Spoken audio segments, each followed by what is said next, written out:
विधानसभा चुनाव के दौरान पुलिस और प्रशासन द्वारा आभूषण विक्रेताओं के खिलाफ की जा रही कार्रवाई से सराफा एसोसिएशन के पदाधिकारी आक्रोशित हैं। पिछले दिनों ज्वेलर्स के ठिकानों पर पड़े जीएसटी विभाग के छापों ने सराफा व्यापारियों के गुस्से की आग में घी का काम किया है। महाकौशल चैम्बर ऑफ कॉमर्स के बैनर तले शनिवार को पत्रकार वार्ता कर सराफा व्यापारियों ने कार्रवाई के विरोध में मतदान का बहिष्कार करने का ऐलान कर दिया है। उनका कहना है कि भारत हाट बाजार का देश है। यहाँ व्यापारी सुबह से शाम तक अपना सामान बेचते हैं और फिर कैश लेकर वापस लौटते हैं। ऐसे में पुलिस और प्रशासन की कार्रवाई सरासर गलत है।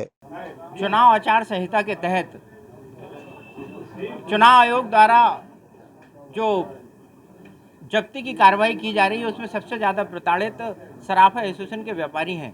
जैसा कि आप सबको विदित है कि मध्य प्रदेश में हाट बाज़ारों को चलन है और हमारा व्यापारी पूरी दुकान लेके हाट बाज़ार जाता है और दिन भर सेल करके जब लौटता है तो उसके साथ सोने चांदी के जेवर के अलावा कैश भी होती है और वो पुलिस अधिकारी उसको लगातार जब्ती की कार्रवाई कर रहा है। उसके पास बिल वाउचर होने के बाद भी ऐसी लगातार कार्रवाई हो रही है।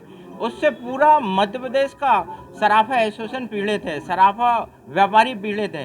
इस प्रक्रिया को पिछले बार भी चुनाव हुए उनमें हमारे परिचय पत्र बनाए गए और जिनके पास परिचय पत्र रहते थे उनके साथ व्यापारियों जैसा व्यवहार होता था और उनको परेशान नहीं किया जाता था। लेकिन इस बार चुनाव आयोग ने पूरे अधिकारियों को निरंकुश कर दिया है और इस निरंकुशता में पूरे मध्य प्रदेश का व्यापार दीपावली के सीजन में जब पुख्य नक्षत्र और धनतेरस में पूरे खरीदी होती है, सोना चांदी की खरीदी होती है, इन दिनों सराफा एसोसिएशन और सराफा व्यापारी अनेक योजनाएं गिफ्ट और उपहार बांटता है। उसके कारण जो आगे शादी का सीजन रहता है उसमें उनकी भी खरीदी इसी फेस्टिवल सीजन में होती है। उन सब के कारण लगातार व्यापारी और उपभोक्ता दोनों डरा हुआ है और उससे व्यापार का भी नुकसान हो रहा है और राजस्व का भी नुकसान हो रहा है। कल हमारी आम सभा थी, लगातार हमने प्रयास करने के बाद भी अधिकारियों के द्वारा हमें कोई सहयोग नहीं किया जा रहा। आम सभा में हमने चुनाव का और मतदान का बहिष्कार करने की घोषणा की है। कल आम सभा में हमने 2 चरणों में इस आंदोलन को चलाने का प्रयास किया है क्योंकि आने वाले 1 साल बाद फिर लोकसभा के चुनाव हैं। तो प्रथम चरण में हमने चुनाव का बहिष्कार किया है और हम अपनी दुकानों में काले झंडे और बैनर पोस्टर लगाकर इस चुनाव का बहिष्कार करेंगे।